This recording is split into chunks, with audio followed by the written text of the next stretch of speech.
Hi guys. Okay, let's continue with the second subtopic of this chapter sequence.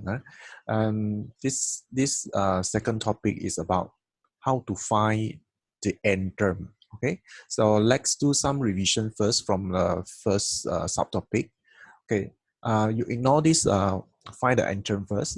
Okay, a linear sequence may also call as arithmetic sequence. This is just a name. It's not that really that important. Okay, arithmetic means linear means we always have to plus or minus only with the same figure all the time. This is called a linear sequence. Remember, like just like this question, we have 15, then after that 25 and 35, 45, and 55. You can see that we always plus 10 each time from term to term. This is called term to term. We always plus 10 each time. So let's see if the question is asking you to work out the term to term rule, position to term rule, which is we learned in the first subtopic.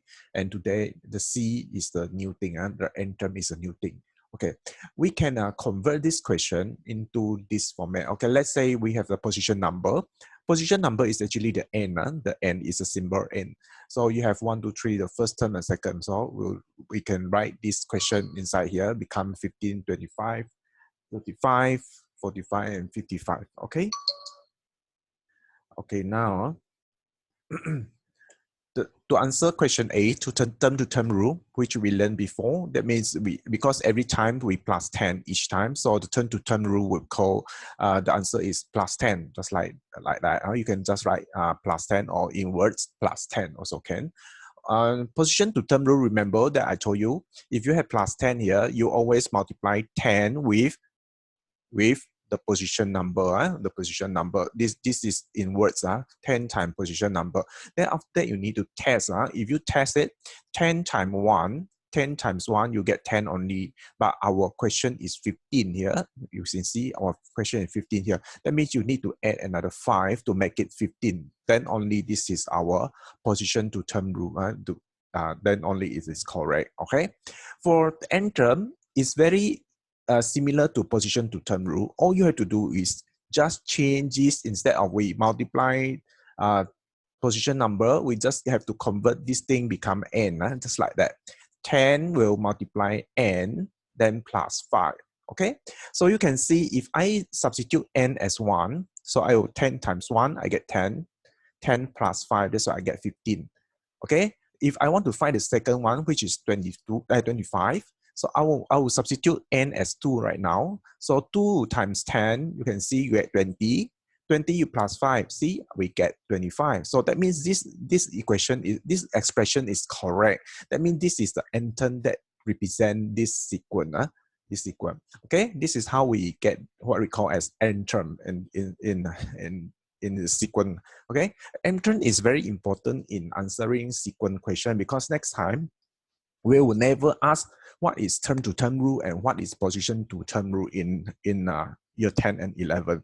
We only need to know what is called end term. The question was that find end term of this sequence. So this is your answer. All right. So basically, end term is the same with position to term rule. We just have to change the position number, become n. That's all.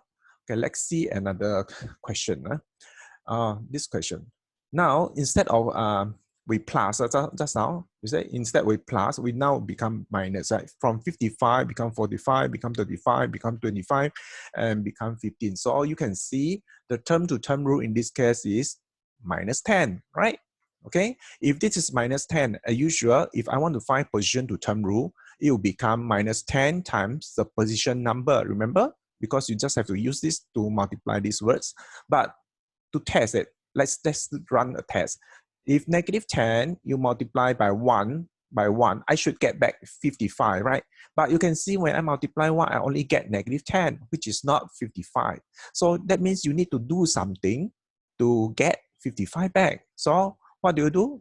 We plus 55, right? Because when you have minus 10, you plus 65, that means you get 55. That means this is only the correct answer. Negative 10 times position number plus 65 is our correct answer for position to term rule. All right. So end term, if you can solve this part, you can solve end term, because very easy. You just have to change this become n, right? So become negative 10n plus 65. That's all. Okay.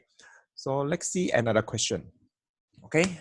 This question involve fraction, but it doesn't matter because you can see from here.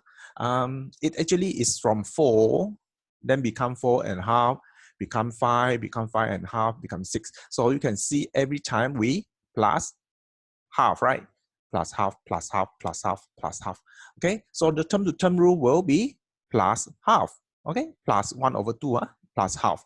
Then the position to term rule, as usual, we will multiply this number with these words.